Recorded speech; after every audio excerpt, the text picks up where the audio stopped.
राष्ट्रपति Donald Trump एवं आज विभिन्न कंपानी सीईओ सह आलोचना पर वर्तमान प्रेस सम्मेलन में सीधा सड़क निजर अभिभाषण रखुंट राष्ट्रपति Donald Trump.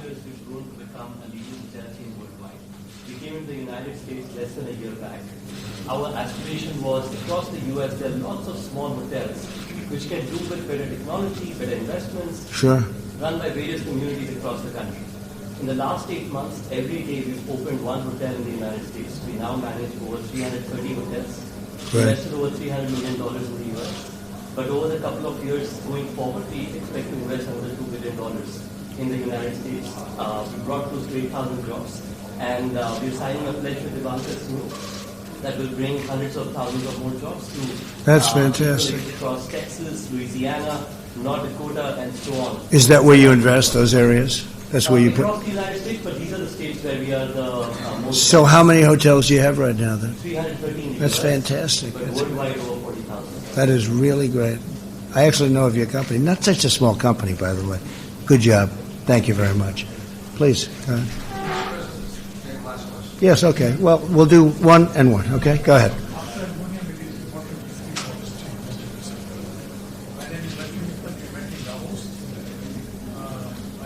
This one is a big one, right? This is a big guy.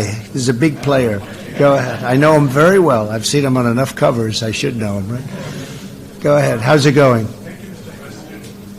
I know that since you became the president, you saved the steel industry in the United States. That's right. Has been a big lesson for the rest of the world and how to support domestic manufacturing. And this is what we expect the other countries to learn. That they should support domestic manufacturing, like China. They support domestic manufacturing to dump steel in the world. So we have to address China's overcapacity issue, but I must thank you for what you have done for the steel industry, what you have done for the tax reform, what you have done for rules, regulations. I've never seen the extent of ease of doing the business what we experience in the United States anywhere else in the world. So I must congratulate you for creating an ease of business ecosystem. Yeah. And that is what you have brought to the country and very, very important. As you know, 3 years ago, it was just the opposite. It was one of the worst countries to do business in. You couldn't get approvals. You couldn't get anything done.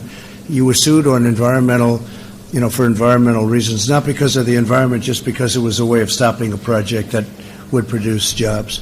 And I'm a big believer in the environment, and I want to take care of the environment, but they were just using the laws, and we don't let that happen anymore. But if it's something that is wrong, you know better than anybody, we stop them from doing it.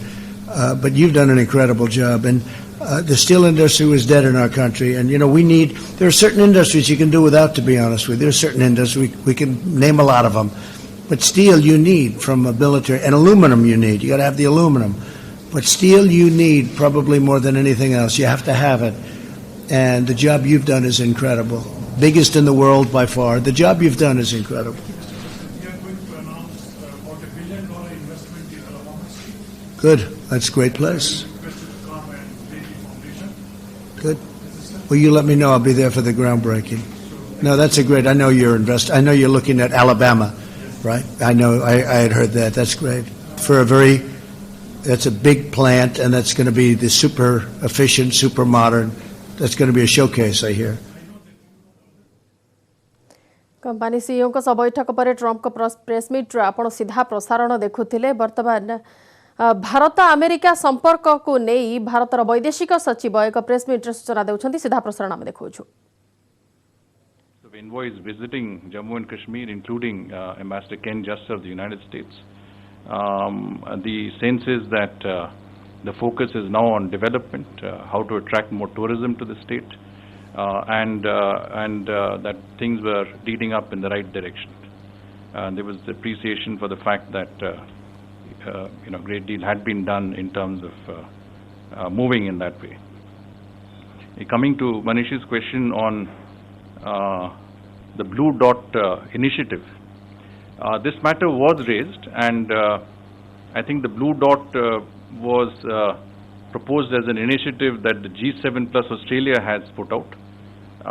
You will recall that in our vision statement on the Indo-Pacific, One of the points that were brought out was on connectivity. I think in that context, we had referred to connectivity as an important aspect of cooperation in the Indo-Pacific, but that connectivity should be linked with respect for territorial integrity and sovereignty of states, the issue of good governance, the issue of ensuring transparency and accountability when connectivity projects are undertaken. This is already on the record. And of course, there is a certain level of convergence when we talk about ideas. But the initiative is a new one. We need a little bit of time to examine it, to study it, and to revert on this issue. But the issue was raised and did come up. The issue of the Quad was also tangentially raised, but we didn't get into any discussion. I think the sense was that we were going in the right direction there.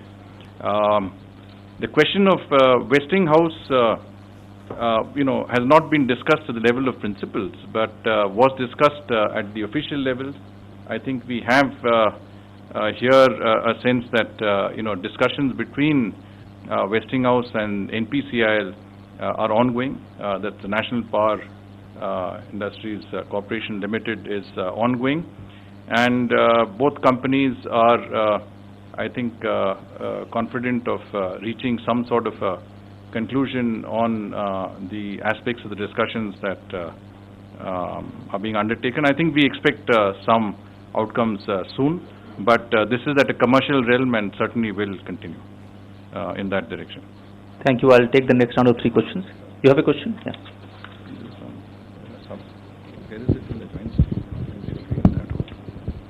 What is your major takeaway from this visit? Just one. Thank you. Sridhar? So, the Prime Minister spoke about this comprehensive global strategic partnership. Can you just give us some details? What's new about this, and how does this differ from the strategic partnerships we have with, say, Japan, with which also we have a special global strategic partnership? And one very small clarification. You spoke about the trade negotiations for the big deal.